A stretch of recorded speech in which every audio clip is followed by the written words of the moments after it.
Shumenov-Flores was a disaster. The fight card wasn't that great. The matchmaking was disgusting, especially the Andrew Tabiti versus the Roberto Santos fight. Lee, that looked like a cruiserweight versus a lightweight who ate a lot of jelly donuts before the fight. The guy came in absolutely out of shape, goes the distance. Literally goes the distance with him, Lee. Tabiti had a record of like 10-0-10 going into the ring. Horrible fight.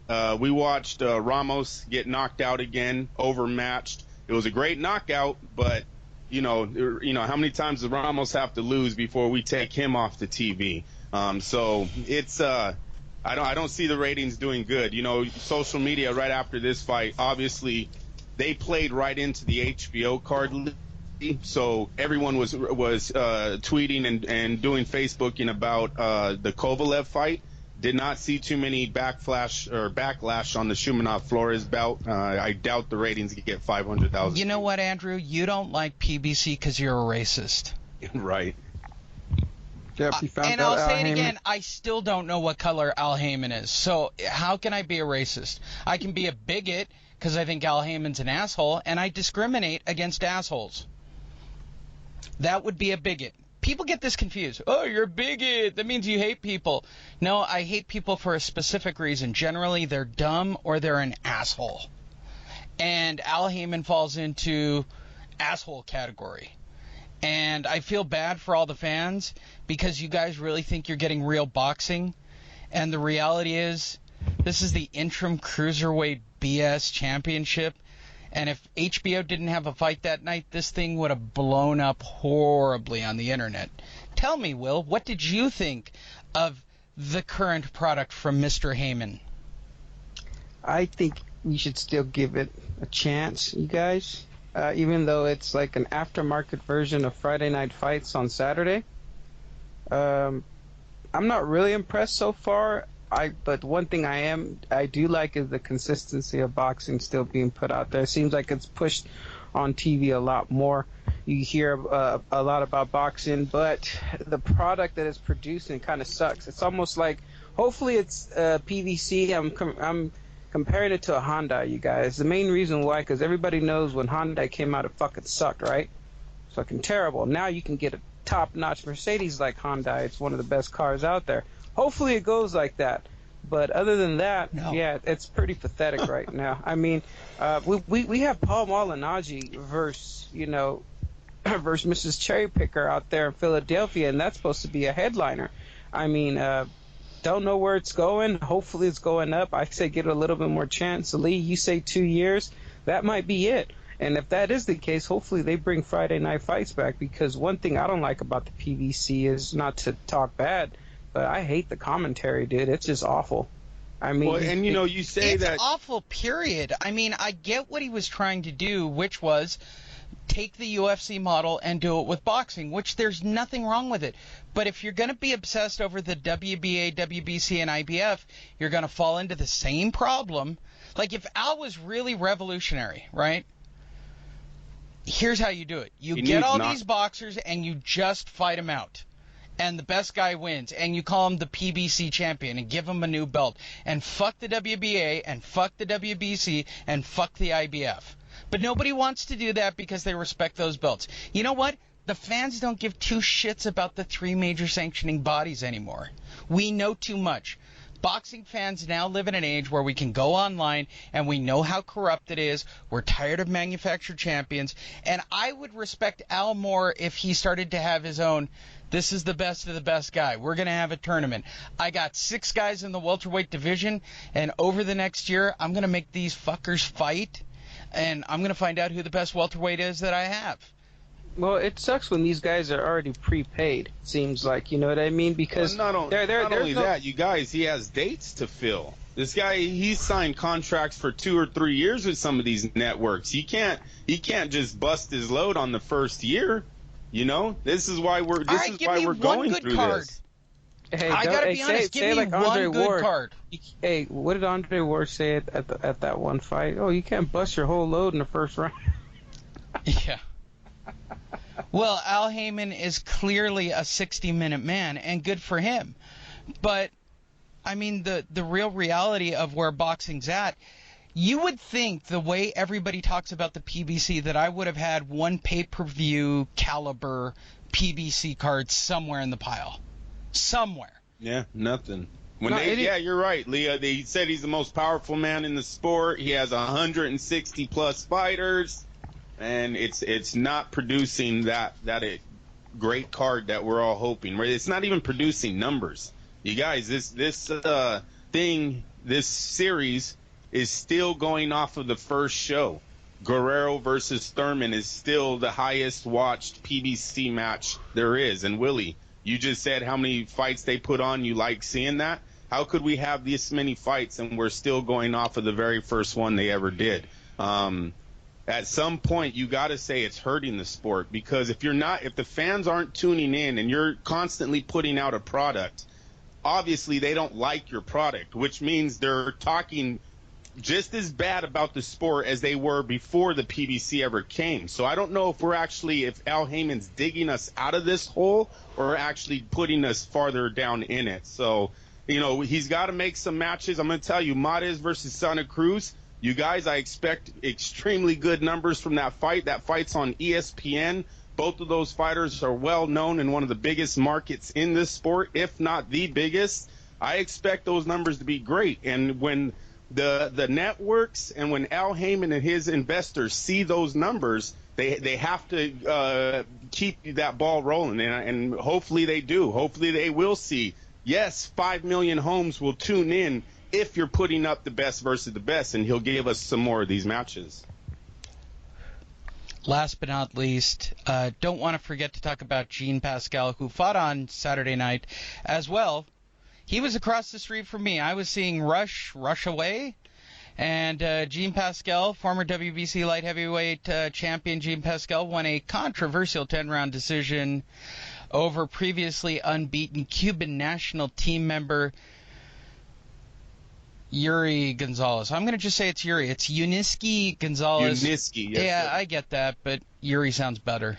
I always like it when, it's got a Russian kind of first name and a very Mexican last name. That's very Cuban for some reason. Hey, can I start off with this? Yeah, go for it.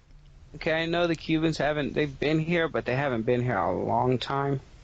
But just a word of advice. You don't go to someone's home fucking town where he is absolutely loved by God, and believe it or not, Pascal is really, really loved.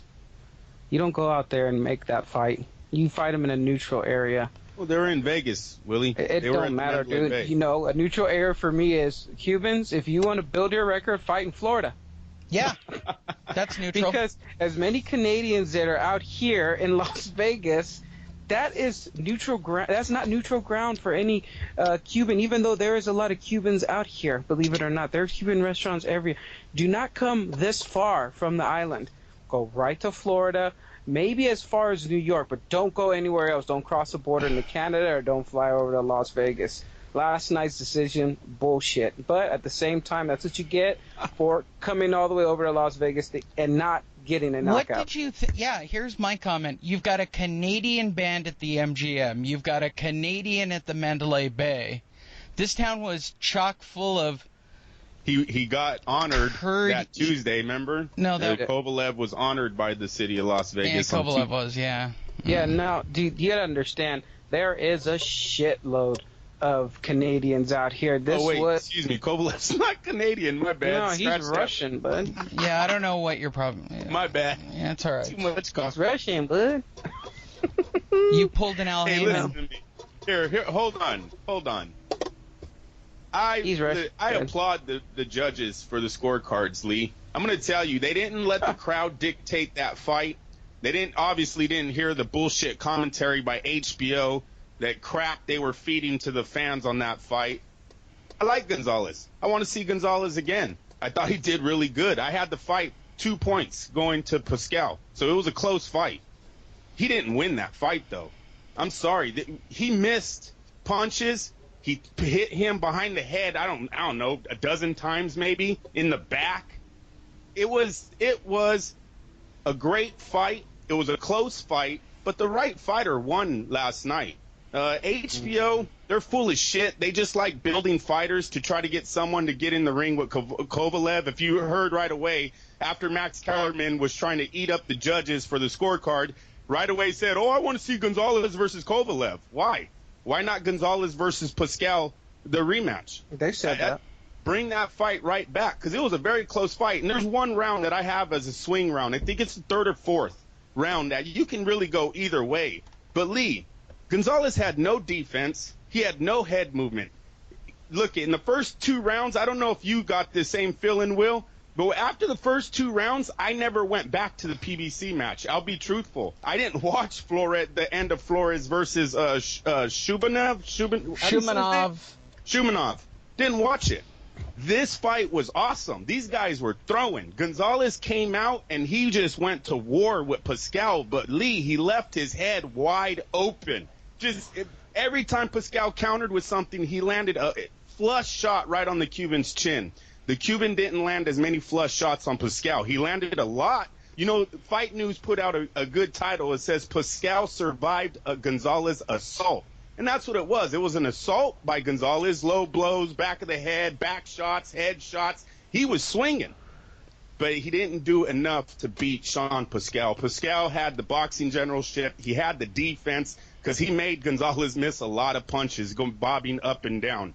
And he had the more accurate punches. And those 3 categories right there are included in scoring. It's not just about the underdog looking decent, so let's give them rounds now, because that's what I feel HBO always does. When there isn't a great market for either fighter in the ring, for some reason in boxing, or maybe all combat sports or one-on-one sports, everybody loves rooting for the underdog. As long as he's not getting annihilated, for some reason people act like he's winning. That's what I thought played out last night. Like I said, it was close enough to bring this fight immediately back. I like Gonzalez. I like Pascal. I thought the judges, once again, I applaud them. Andrew, hold on. I'm going to turn it over to you, Will. Andrew, touch your nipples. Are they hard? Because you're like, I've never seen you that turned on. This was a pretty controversial decision in social media. So yeah, I'm pretty hot on this one. I'm kind of Will on this one. I got to be honest. Go ahead, Will. No. The main reason, it's a draw. The main reason why HBO was having a circle jerk with the fight is because there's no other opponents for Kovalev right now.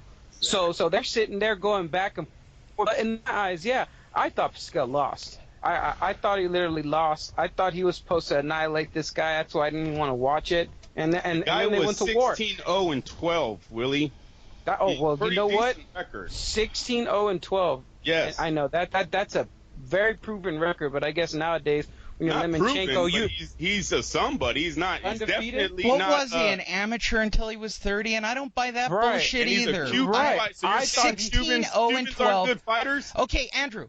Legitimately, hold on. Lee, and I know the answer to this. Said, so Cubans aren't good fighters? I said, no.